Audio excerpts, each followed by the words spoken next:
Hello po mga friend, magandang araw po. Ito po muli si Ate Lek, nagbabalik pong muli. Kumusta na po kayo mga friends sa ngayon? Inaasahan ko po at idinadalangin ko po na kayong lahat ay nasa mabuting kalagayan at nasa mabuting kalusugan po. Gusto ko lang pong ibahagi po sa inyo ang aking buhay ngayon bilang isang cancer patient na may breast cancer. Ang aking pong breast cancer ay invasive ductal carcinoma. Yun po ang ano po ng aking breast cancer at ako ngayon ay nag-undergo po ng chemotherapy. Alam niyo mga friend, ang chemotherapy ay napaka-importante sa mga katulad ko na may breast cancer, sapagkat ang chemo po ay malaking tulong po sa amin upang kami po ay medyo mapahaba pa po ang aming buhay. Kasi po ang chemo po ay pinapatay niya po ang mga cancer cell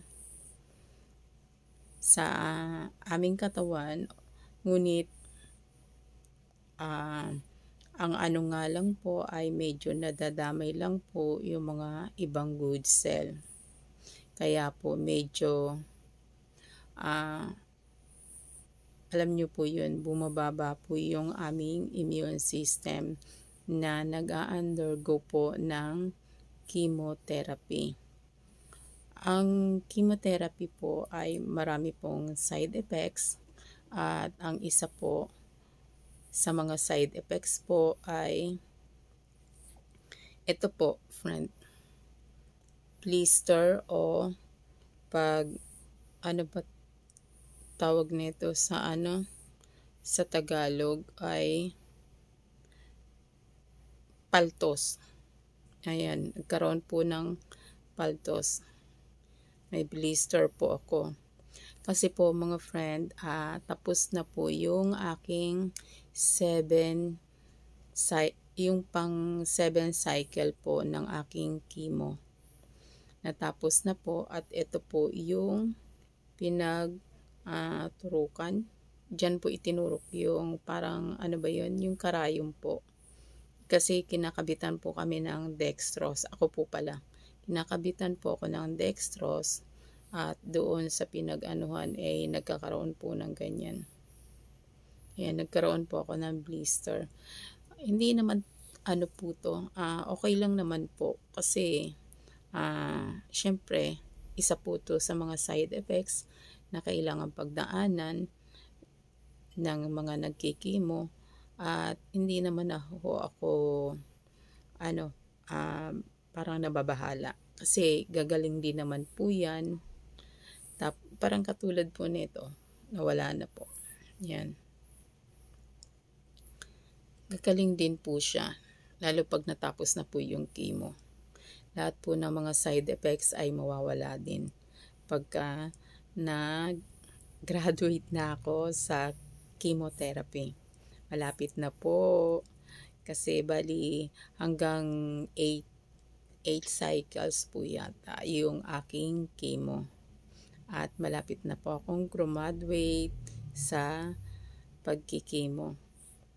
At alam nyo po, isang malaking bagay po sa amin ang chemotherapy. Importante po sa mga cancer patient po yun. Kaya sa mga katulad ko po na mga may cancer po, wag po kayong matakot sa chemotherapy. Importante po sa atin na mga cancer patient ang magpa-chemo. Kasi nakakatulong po ito, malaking bagay po ito sa atin na mga may cancer upang mapahaba pa po ang ating buhay. Dahil pinapatay nga po niya ang mga cancer cells sa ating katawan at medyo nadadamay nga lang po ang mga good cell. Pero ingatan din po natin ang ating sarili. Iwas-iwas po tayo sa mga crowds or sa mataong lugar, yung sa maraming tao, para hindi po tayo medyo yung maging prone sa mga kung ano mang sakit, kasi nga po mababa po ang ating immune system. At gusto ko po sana sa inyong ibahagi, mga friend, ang aking pinagdadaanan ngayon bilang isang cancer patient. At sana po ay makagawa pa po ako ng maraming video para ma-share ko po sa inyo, at sana rin po kayo ay maging aware din po kayo sa yung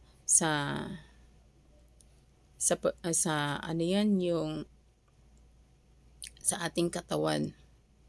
Maging aware po kayo, tayong lahat, sa ating kalusugan. Pangalagaan po nating mabuti ang ating kalusugan. Huwag po nating aabusuhin. At hanggang sa muli po, mga friend, mag-iingat po kayong muli. At sana po ay mapangalagaan nyo po. Umiwas po tayo sa hindi, yung pangalagaan po natin ang ating kalusugan ng maayos. Kumain po tayo ng mga masustansyang pagkain, huwag magpupuyat, at magkaroon po ng sapat na tulog sa ating katawan. Okay, hanggang sa muli. Ito po sa Ate Lek. Mag-iingat po kayo palagi. Hanggang sa muli. Bye!